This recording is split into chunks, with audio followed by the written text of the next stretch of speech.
Yellow, I'm Tony Two Shoes, and I'm gonna review these shoes for all of yous.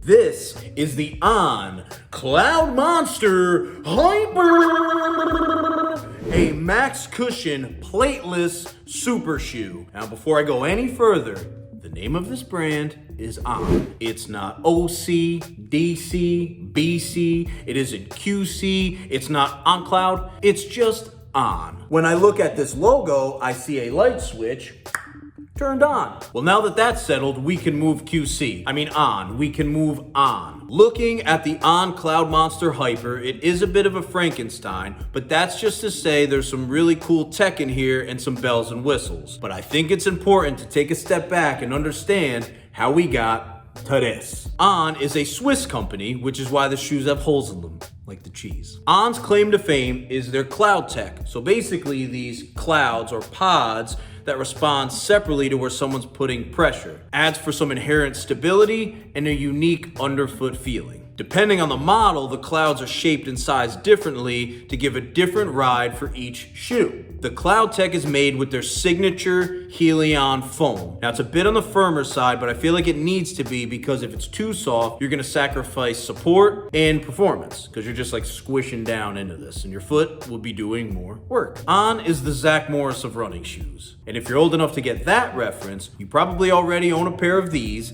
and have pulled a muscle in your neck while sneezing. On strolled in from out of town and were immediately the cool new kid that everyone wanted to hang out with. The shoes are eye-catching, the designs are clean, they pop off of any shoe wall, and they've really taken the industry by storm. I think part of the reason that On is so polarizing are the names and the name. People expect maybe a softer, squishier feel with a name like On Cloud. Plus, the names of the models can be confusing. Cloud Swift, Cloud Surfer, Cloud Flyer. I also think that because of the look, it's worn not just by runners, but by gym goers and cool people. I wear mine all the time. Whoa.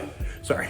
I also think that because of the look, they're worn not just by runners, but the real question is, can a shoe look good and perform? Well, let's break this thing down. In the Cloudmonster Hyper, On is using Helion Super Foam, which is lighter and more responsive, as we would expect. The foam is also acting like sort of a chassis to protect the supercritical P-Bax foam, which is a really nice complement to the Helion. You with me? Now for the speed board, it's gone. We now have a P-Bax bounce board. A bounce board? What is this, Back to the Future? Now you can see at the bottom of the shoe, the cloud tech has been sealed off to prevent any kind of rubbish getting stuck in there. Gravel driveway owners, I'm talking to you. Now running in this shoe, it's a roll and a bounce. It's a lot of fun. You get that nice rocker feel that many On shoes have, complemented with a soft, responsive toe off. So it's not just stiff all the way through. Really get a nice ride on here. The P-Bax foam is fantastic. It really softens up the feel. I was able to pick it up quite easily in this shoe, and it felt like a plated shoe without the plate, furthering my argument that you don't need a carbon fiber plated shoe on race day. Stack height, 37.5 millimeters at the heel, 31.5 at the front, 6 millimeter drop. Now the weight, I have 9.3 ounces for the men's,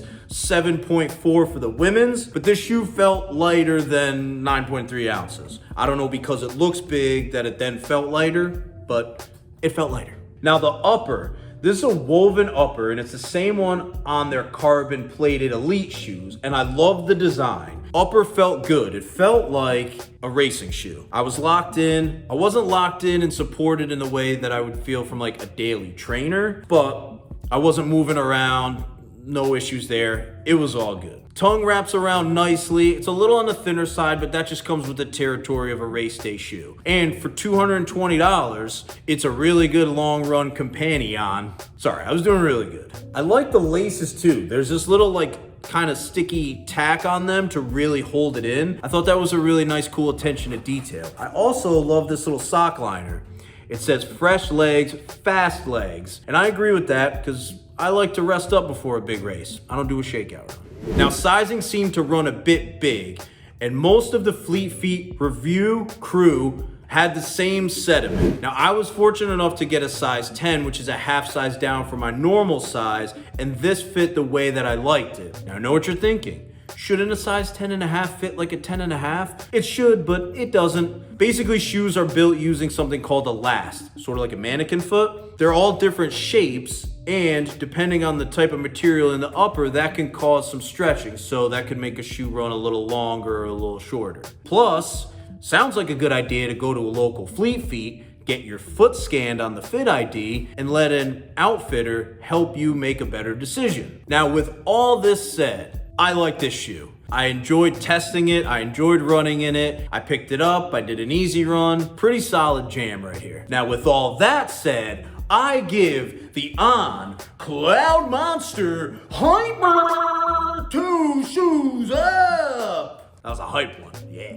Now, if you're not familiar with this brand, this is certainly a fun introduction. And if you have run in them before and like them, I like that this still feels like an On, but again, with some really cool performance additions to it. And if you have ran in Ons before and felt like they were too firm, this shoe is a nice silver lining. I'm Tony with Fleet Feet, shop local, run together. Then why